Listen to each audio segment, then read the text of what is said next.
BRICS संगठन के अंदर भारत के लिए अब कौन सा नया बखेड़ा खड़ा हो गया है, भारत के विदेश मंत्रालय ने क्या सफाई पेश की है और फॉरेक्स रिजर्व्स के मामले में भारत को क्या घाटा हुआ है। काफी सारी इंपॉर्टेंट अपडेट्स आ रही हैं जो आपको मेन स्ट्रीम के न्यूज चैनल्स के ऊपर भी देखने को नहीं मिलेंगी, इसलिए वीडियो को एंड तक देखिएगा। सबसे पहले बात करते हैं ब्रिक्स समिट के बारे में। भारत इस साल के लिए ब्रिक्स का प्रेसिडेंट है, इसलिए ब्रिक्स संगठन की मीटिंग्स भारत को होस्ट करनी है। अब जो पिछले साल ब्राजील ने ब्रिक्स समिट किया था वो किया था जुलाई 2025 के महीने में, लेकिन न्यूज आ रही है कि भारत सरकार इस साल के ब्रिक्स समिट को इतनी जल्दी नहीं करेगी। रेफरेंस के लिए आपकी स्क्रीन के ऊपर आर्टिकल का स्क्रीनशॉट है। न्यूज निकल कर आ रही है कि इस साल का जो ब्रिक्स समिट होगा वो भारत सितंबर महीने में होस्ट करने की प्लानिंग कर रहा है। ब्रिक्स समिट के इन्विटेशंस और प्रिपरेशंस 3-4 महीने पहले ही स्टार्ट हो जाती हैं, लेकिन इस समय ईरान वॉर के कारण काफी सारी चीजें डिले हो रही हैं और इस समय भारत सरकार ब्रिक्स संगठन की प्रिपरेशंस करने के फेवर में नहीं है। न्यूज निकल कर आ रही है कि जो ब्रिक्स कंट्रीज के विदेश मंत्रियों की मीटिंग होनी है उसको लेकर डिसाइड हुआ है कि फॉरेन मिनिस्टर्स मीटिंग भारत मई महीने में होस्ट करेगा, यानी मई महीने में ब्रिक्स देशों के विदेश मंत्री भारत में आकर यहाँ पर मीटिंग करेंगे। अभी मई महीने की डेट्स भी डिसाइड नहीं हुई हैं, लेकिन रिपोर्ट्स आ रही हैं कि विदेश मंत्रियों के लिए मई महीना रखा गया है। एक और इम्पोर्टेंट न्यूज ये भी निकल कर आ रही है कि ब्रिक्स में ईरान के कारण एक नई कंट्रोवर्सी खड़ी हो गई है और पॉसिबिलिटी है कि ये जो भारत में ब्रिक्स की मीटिंग होगी उसमें हमको ज्वाइंट स्टेटमेंट ही न देखने को मिले।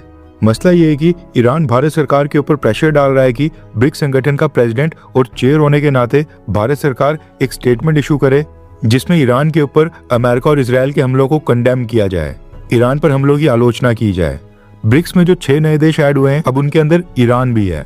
ऐसे में अगर ईरान की बात नहीं मानी तो ईरान ना ही भारत में होने वाली मीटिंग्स में हिस्सा लेगा, ना अपने फॉरेन मिनिस्टर को भारत भेजेगा, ना ही प्रेसिडेंट को। भारत के लिए मसला ये है कि अगर ईरान की बात मान ली और जॉइंट स्टेटमेंट में ये मेंशन किया कि ईरान के ऊपर जो इजराइल और अमेरिका ने हमला किया है भारत उसका विरोध करता है, कंडेम करता है या फिर हम उसकी आलोचना करते हैं, तो इसकी वजह से Israel, America and US president Donald Trump Bharat से नाराज हो सकते हैं। इसलिए भारत सरकार इस समय असमंजस में फंस गई है कि जॉइंट स्टेटमेंट के मसले के ऊपर क्या करना है। बीच का रास्ता निकालने की कोशिश की जा रही है, क्योंकि अगर भारत में होने वाले ब्रिक्स समिट और फॉरेन मिनिस्टर्स की मीटिंग में ज्वाइंट स्टेटमेंट ही नहीं आएगी तो इस समिट को फेलियर के रूप में देखा जाएगा। बस यही कारण है कि भारत सरकार ब्रिक्स को एक्सपैंड करके नए देशों को ऐड करने के फेवर में ही नहीं थी, क्योंकि जितने ज्यादा देश उतने ज्यादा कॉन्फ्लिक्ट्स और उतनी ज्यादा डिमांड्स। एंड अभी तो चाइना और रशिया ये ब्रिक्स को एक्सपैंड करके 11 से 20 देश करना चाहते हैं। आपको क्या लगता है कि क्या ब्रिक्स में और देशों को ऐड करना चाहिए, हाँ या फिर ना? नीचे कमेंट करके अपनी राय जरूर बताएं। नेक्स्ट अपडेट आ रही है जम्मू कश्मीर में ईरान के लिए इकट्ठा की जा रही डोनेशन के बारे में। हुआ ये कि कश्मीर के लोग ईरान के लिए जो डोनेशन इकट्ठा कर रहे थे उसके बारे में न्यूज आई कि कश्मीर में ईरान के नाम के ऊपर लोगों के साथ स्कैम और फ्रॉड हो रहा है। मिडिलमैन डोनेशंस में से अपना कट भी ले रहे हैं और इंटेलिजेंस एजेंसीज ने 17 करोड़ 91 लाख रुपीस का फ्रॉड पकड़ा है। अब इस न्यूज को न्यूज 18 से लेकर मनी कंट्रोल और कई सारे नेशनल न्यूज चैनल्स ने कवर किया था और क्लेम किया था कि जम्मू कश्मीर पुलिस और state investigation agencies donation drive की स्क्रूटनी कर रही हैं ताकि ईरान के नाम के ऊपर लोगों के साथ फ्रॉड ना हो। मगर आज भारत के विदेश मंत्रालय की फैक्ट चेकिंग टीम ने बताया है कि ईरान की डोनेशन ड्राइव में 17 करोड़ रुपीस के जो फ्रॉड की न्यूज चल रही है ये फेक न्यूज है और ईरान के लिए डोनेशन में एजेंसीज ने कोई भी फ्रॉड नहीं पकड़ा है। विदेश मंत्रालय ने कहा है कि ऐसी झूठी और बिना प्रूफ वाले क्लेम्स और सोशल मीडिया पोस्ट से हमेशा सतर्क रहना चाहिए। इसके साथ ही भारत के विदेश मंत्रालय के spokes person Randhir Jaiswal sir ने प्रेस कॉन्फ्रेंस में एक सवाल के जवाब में ये भी जानकारी दी है कि एग्जिस्टिंग रूल्स के अकॉर्डिंग एम्बेसीज को डोनेशन एक्सेप्ट करने की परमिशन होती है। ईरान की एम्बेसी जो भारत में डोनेशन एक्सेप्ट कर रही है, ऐसा करके ईरान किसी भी इंटरनेशनल रूल या फिर रेगुलेशंस को वायलेट नहीं कर रहा है, ये कहना है हमारे विदेश मंत्रालय का। विदेश मंत्रालय ने एक क्लैरिफिकेशन इसलिए दी है क्योंकि कई सारे लोग सवाल खड़े कर रहे थे कि एम्बेसी को डोनेशन एक्सेप्ट करने की परमिशन ही नहीं होती है और यहाँ पर ईरान की एम्बेसीज ऐसा करके रूल का उल्लंघन कर रही है। लेकिन विदेश मंत्रालय के स्पोक्स पर्सन ने बोल दिया है कि डोनेशन ली जा सकती हैं। इसके अलावा भारत के विदेश मंत्रालय ने प्रधानमंत्री नरेंद्र मोदी और यूएस प्रेसिडेंट डोनाल्ड ट्रंप की फोन कन्वर्सेशन के ऊपर भी कमेंट किया है। न्यूयॉर्क टाइम्स और कुछ यूएस न्यूज़पेपर से क्लेम कर रहे थे कि प्रधानमंत्री मोदी और डोनाल्ड ट्रंप की जो टेलीफोनिक कन्वर्सेशन हुई थी उसमें टेस्ला कंपनी के ओनर इलॉन मस्क ने भी दोनों लीडर्स को ज्वाइन किया था, यानी कॉन्फ्रेंस कॉल के ऊपर तीनों ने कुछ समय तक बातचीत की थी। प्रधानमंत्री मोदी और डोनाल्ड ट्रंप बात कर रहे थे, बीच में इलॉन मस्क को भी कॉन्फ्रेंस में लेकर कॉल ज्वाइन करवाई गई थी और उसके बाद इलॉन मस्क ने सेम लाइन के ऊपर डोनाल्ड ट्रंप और प्रधानमंत्री मोदी के साथ कुछ बात की और उसके बाद इलॉन मस्क को कॉल एंड करने के बाद डोनाल्ड ट्रंप और मोदी जी ने आपस में कॉल कंटिन्यू की। न्यूज रिपोर्ट्स में यह भी नहीं बताया गया कि इलॉन मस्क ने किस टॉपिक के ऊपर बात करने के लिए कॉल को ज्वाइन किया था। क्या सैटेलाइट इंटरनेट स्टारलिंक के ऊपर बात हुई, जिसको भारत सरकार ने अभी तक भारत के अंदर अप्रूवल नहीं दिया है, या फिर कोई और मसला था। अब इस न्यूज के ऊपर भी भारत के विदेश मंत्रालय ने इन सारी रिपोर्ट्स का खंडन करते हुए कहा कि 24 मार्च को जो प्रधानमंत्री मोदी और डोनाल्ड ट्रंप की टेलीफोनिक कन्वर्सेशन हुई थी वो बस दोनों लीडर्स के बीच हुई थी और इसमें इलॉन मस्क ने पार्टिसिपेट नहीं किया था। नेक्स्ट अपडेट आ रही है भारत के फॉरेन एक्सचेंज रिजर्व्स को लेकर। रेफरेंस क्लैब की स्क्रीन के ऊपर आर्टिकल का स्क्रीनशॉट है। देश के सेंट्रल बैंक आरबीआई ने जानकारी दी है कि पिछले एक हफ्ते में भारत के फॉरेक्स रिजर्व्स में 11.4 बिलियन डॉलर्स की गिरावट आ गई है और हमारे फॉरेक्स रिजर्व्स एक बार फिर से 700 बिलियन डॉलर्स के नीचे गिर गए हैं। आरबीआई ने बताया है कि इस समय भारत के foreign exchange reserves 698 billion dollars तक आ गए हैं। चिंता का विषय यह है कि मार्च महीने में भारत के फॉरेन एक्सचेंज रिजर्व्स में टोटल 30 बिलियन डॉलर्स की गिरावट आई है। 30 बिलियन डॉलर्स फॉरेक्स रिजर्व्स कम हो गए हैं। मार्च महीना स्टार्ट होने से पहले भारत के फॉरेक्स रिजर्व्स 728 बिलियन डॉलर्स थे, लेकिन ये मार्च महीना बहुत ही खराब रहा और एक ही महीने के अंदर 30 बिलियन डॉलर्स फॉरेक्स रिजर्व से कम हो गए हैं। एंड अगर ये ईरान वॉर आगे भी जारी रहा तो फॉरेक्स रिजर्व्स और भी गिर सकते हैं, यानी इंडियन रुपीस भी फॉल कर रहा है। ईरान वॉर के कारण भारत के एक्सपोर्ट्स भी कम हो गए हैं, जीडीपी ग्रोथ रेट भी स्लो हो गया है और अब ये फॉरेन के रिजर्व्स भी नीचे गिर रहे हैं। इसके साथ ही न्यूज निकल कर आ रही है कि पिछले कल श्रीलंका को 38,000 टन पेट्रोल और डीजल भेजने के साथ साथ बांग्लादेश को भी भारत सरकार ने 5,000 टन डीजल की शिपमेंट भेजी है। इससे पहले भी बांग्लादेश को भारत ने कुछ दिनों पहले 10,000 टन फ्यूल भेजा था। सिमिलरली नेपाल और भूटान को भी भारत की तरफ से कंटिन्यूसली पेट्रोल और डीजल और बाकी फ्यूल सप्लाई किए जा रहे हैं। वैसे देखा जाए तो बांग्लादेश के साथ टाइज भारत के बहुत ही फास्ट स्पीड से इंप्रूव हो रहे हैं। पिछले कल बांग्लादेश की भारत में जो एम्बेसी है उसने नेशनल डे का एक इवेंट रखा था। इस इवेंट में बांग्लादेश की एम्बेसी ने भारत सरकार और भारत के विदेश मंत्रालय को स्पेशल इन्विटेशन भेजा था। अब इस इवेंट की एक पिक्चर काफी वायरल हो रही है। पिक्चर में गोलगप्पे का एक स्टॉल नजर आ रहा है जिसके बैनर के ऊपर लिखा है फुचका में बसा हमारा दिल, ढाका का प्यार दिल्ली के नाम, यानी ढाका को दिल्ली से प्यार है। न्यू गवर्नमेंट आने के बाद काफी इंप्रूवमेंट देखने को मिल रही है और बांग्लादेश की नई गवर्नमेंट ने तो आईपीएल के ऊपर लगाए गए बैन को भी हटा दिया है और अब आईपीएल बांग्लादेश में भी ब्रॉडकास्ट हो रहा है।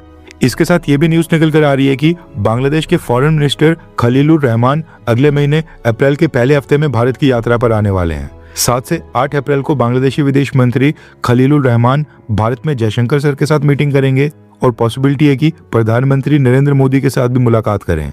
खास बात यह है कि ये जो खलीलुर रहमान बांग्लादेश के नए विदेश मंत्री बने हैं, जिनको प्रधानमंत्री तारिक रहमान ने विदेश मंत्रालय दिया है, ये प्रोफेसर मोहम्मद यूनुस की इंटरिम गवर्नमेंट के अंदर भी थे। प्रोफेसर मोहम्मद यूनुस ने इनको अपना नेशनल सिक्योरिटी एडवाइजर का रैंक दिया था। अब उस समय तो भारत और बांग्लादेश के टाइज सबसे बुरे दौर से गुजर रहे थे, लेकिन नई गवर्नमेंट बनने के बाद खलीलुर रहमान जब से विदेश मंत्री के रूप में सामने आए हैं तब से भारत और बांग्लादेश के रिलेशंस फास्ट ट्रैक मोड के ऊपर इंप्रूव हो रहे हैं। नेक्स्ट अपडेट आ रही है भारतीय सेना के गैलेंट्री अवार्ड विनर्स को लेकर। रेफरेंस क्लैब की स्क्रीन के ऊपर आर्टिकल का स्क्रीनशॉट है। न्यूज निकल कर आ रही है कि भारत सरकार ने अनाउंस किया है कि इंडियन आर्मी, इंडियन एयरफोर्स और इंडियन नेवी के वो सोल्जर्स जिनको बैटलफील्ड में एक्स्ट्राऑर्डिनरी ब्रेवरी और साहस का परिचय देने के लिए गैलेंट्री अवार्ड्स मिले हैं, उनको इंडियन रेलवेज में पूरी जिंदगी के लिए फ्री ट्रैवल की सुविधा दी जाएगी। और ये बेनिफिट्स बस बेसिक ही नहीं बल्कि फर्स्ट क्लास, 2 AC और 3 AC और साथ में AC चेयर कार जैसे कंफर्टेबल सीट्स के ऊपर भी लागू की जाएगी। गैलेंट्री अवार्ड विनर्स के साथ साथ एक और कंपेनियन को भी फ्री ट्रैवल पास दिया जाएगा, यानी गैलेंट्री अवार्ड विनर्स अपने साथ एक और पर्सन को भी साथ ले जा सकते हैं। कई बार क्या होता है कि गैलेंट्री अवार्ड पोस्टुमसली दिया जाता है, यानी फाइटिंग में कई बार सैनिक वीर गति को प्राप्त हो जाते हैं, उसके लिए भी उनके नाम के ऊपर गैलेंट्री अवार्ड अनाउंस किए जाते हैं जो उनकी फैमिली मेंबर्स रिसीव करने के लिए आते हैं। उस केस में स्पाउस को ये फ्री ट्रैवल फैसिलिटी दी जाएगी जब तक वो शादी नहीं करते हैं। एंड अगर जवान अनमैरिड थे तो उसके पेरेंट्स को लाइफ टाइम का फ्री ट्रैवल पास प्रोवाइड किया जाएगा। वैसे कई सारे लोग ये डिमांड कर रहे हैं कि ट्रेन के साथ साथ फ्री प्लेन टिकट्स के ऊपर भी फैसिलिटी होनी चाहिए, यानी प्लेन्स के ऊपर भी gallantry award winners free of cost travel कर सकें। आपके अकॉर्डिंग आपको क्या लगता है कि क्या ये सेम फैसिलिटी एयर ट्रैवल के लिए भी होनी चाहिए, हाँ या फिर ना? नीचे कमेंट करके अपनी राय जरूर बताएं। इसके साथ ही भारत के विदेश मंत्रालय ने यह भी जानकारी दी है कि ईरान वॉर स्टार्ट होने के बाद जो इंडियंस भारत वापस आ रहे हैं उनकी संख्या 28 मार्च को 4,97,000 तक आ गई है। अभी तक 4,97,000 इंडियंस मिडिल ईस्ट के देशों से भागकर भारत वापस आ गए हैं। सुनने में तो वैसे 4,97,000 इंडियंस का वापस आना ये बड़ी बात लग रही है, लेकिन ऐसा नहीं है कि मिडिल ईस्ट पूरी तरह से खाली हो गया है और वहां से सभी इंडियंस ही भारत वापस आ गए हैं। एस्टिमेट्स के according 90 lakh Indians middle east के देशों में रहते हैं। उसके अकॉर्डिंग 4,97,000 ये कोई बड़ा नंबर तो नहीं है, लेकिन ये भी बात नोट करने वाली है कि मिडिल ईस्ट के देशों में ईरान के हमलों की वजह से अभी एयरपोर्ट्स और वहां पर कमर्शियल फ्लाइट्स फुल स्ट्रेंथ के ऊपर नहीं चल रही हैं, वरना ये संख्या और भी ज्यादा होती और ज्यादा इंडियंस भारत वापस आ रहे होते।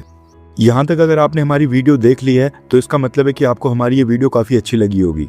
भारत की फॉरेन पॉलिसी, हमारी अर्थव्यवस्था और डिफेंस से संबंधित काफी सारी इंपॉर्टेंट न्यूज होती हैं जो बाकी चैनल्स कवर नहीं कर रहे हैं या फिर बाकी चैनल्स मिस कर देते हैं। हम वो सारी इंपॉर्टेंट न्यूज कवर करने की कोशिश करते हैं।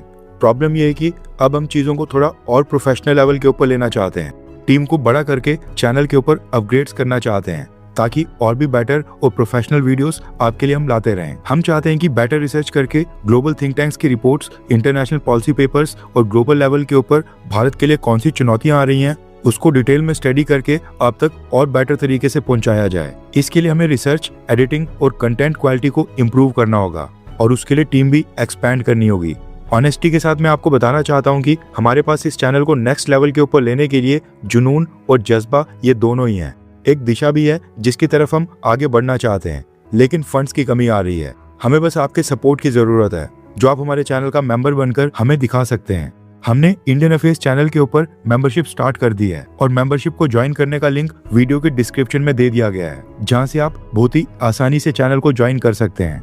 एंड ऐसा नहीं है कि आपको चैनल मेंबर बनने का कोई भी बेनिफिट नहीं होगा। चैनल मेंबर्स के लिए, यानी कि जो भी लोग ज्वाइन करते हैं, हम उनके लिए हर हफ्ते 3 से 4 स्पेशल मेंबर्स ओनली वीडियोस लाते रहेंगे, जिसमें हम global think tanks, international experts और डिटेल जियोपॉलिटिकल एनालिसिस को शेयर करेंगे, जो अक्सर इंटरनेशनल रिपोर्ट्स, रिसर्च पेपर्स और एक्सपर्ट डिस्कशंस पे मिलते हैं। लेकिन जो हमारी नॉर्मल वीडियोस होती है उनमें उसको डिटेल में कवर करना काफी मुश्किल हो जाता है। बाकी जो नॉर्मल वीडियोस हमारे चैनल के ऊपर अभी आ रही हैं वो सब व्यूअर्स के लिए आती रहेंगी, लेकिन जो लोग चैनल को ज्वाइन करते हैं उनके लिए स्पेशल कंटेंट आएगा। आई होप आप लोग मेंबरशिप को ज्वाइन करके हमें सपोर्ट करेंगे ताकि हम आपस में एक साथ मिलकर इस चैनल को नेक्स्ट लेवल के ऊपर ले जाएं। ज्वाइन करने का लिंक डिस्क्रिप्शन में है। जय हिंद, वंदे मातरम।